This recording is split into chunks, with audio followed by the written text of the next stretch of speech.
Everyone already knows this, but because the person next to you is probably an idiot, I'll explain it.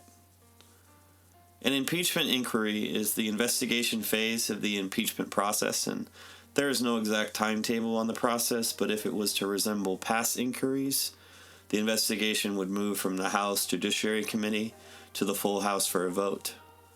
Once the House votes with at least a simple majority, 50% plus one vote, the House will have impeached the president, and then the case will be sent to the United States Senate, who will then conduct a trial. If a supermajority, 2/3 or at least 67 senators, voted to convict the president, he would be removed from office. Impeachment inquiries have led to simple majority House impeachment twice in history, in the case of President Andrew Johnson and President Bill Clinton, but both presidents were acquitted in the Senate.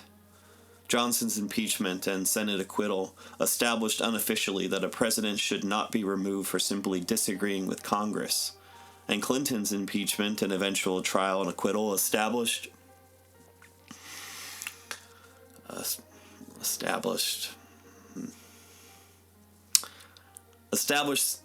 that the United States of America might be, despite incredible divisions, strong, and established that the United States of America might be, despite procedural and technical unity, done for. And also established that the United States of America might want to stop caring about what anything means, and eventually elect a president who should be easy to impeach, but because of how weird and sad and strange Americans are, make the process of impeachment seem insane, ridiculous, and increasingly pointless. But that would be wrong. People, generally, know not to agree about anything at all, not even the particular words to describe the texture or mouthfeel of mushrooms, agree in a super majority, which is 3/3 or 100% of people, that the United States impeachment process is beautiful.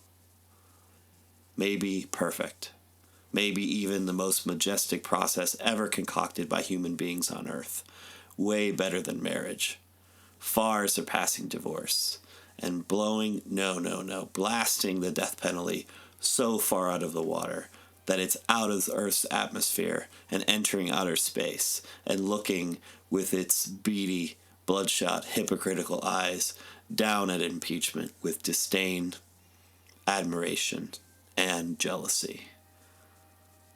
Impeachment, as described in the Constitution, is perfect. What Americans can agree on, however, is who is to blame, except that it's not the Constitution, which is also perfect.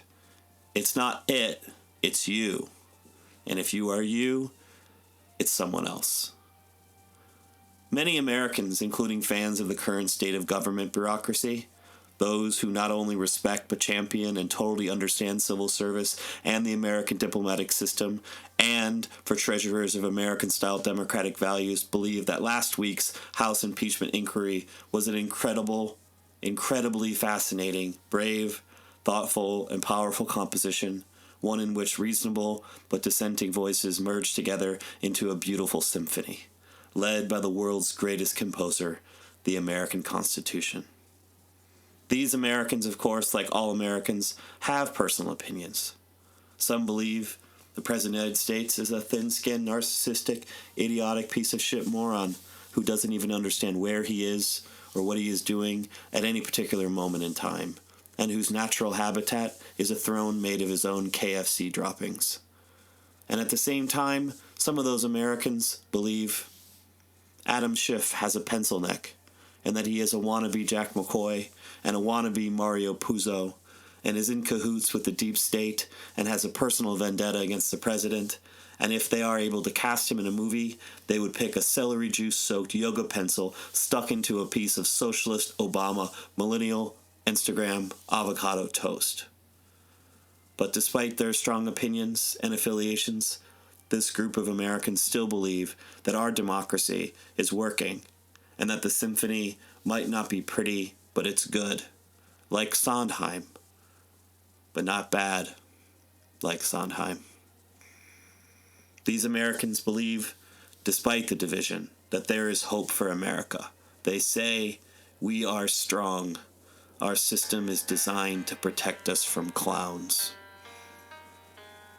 These Americans, or was it those Americans? I'm getting confused. Anyway, some rude people say these or those are unrealistic idiots and should shut the fuck up and pay more attention. At the same time, many Americans heard not a symphony but a cacophony in the House's impeachment inquiry song. They heard mostly incomprehensible oboe solos, played confidently by people who don't know how to play the oboe, blowing hard, splintering reeds, blasting over voices these Americans personally would find, if they could only talk, if they could only get a word in, reasonable. These are the voices being drowned. U.S. diplomats, members of Congress, the media, the President of the United States. These are the voices doing the drowning. U.S. diplomats, members of Congress, the media, and the President of the United States. These Americans say they can clearly see what happens when a country is not only sick, but maybe terminal. But they don't know if they actually have or even want health insurance for anyone. So they are waiting to see what God thinks, and half of them don't even believe in God or what she thinks, and are probably the kind of people who would have the audacity to gender or not gender God. For some, it's hard not to sympathize with these Americans, but at the same time, these people, some people say, are raging, pulsating idiots.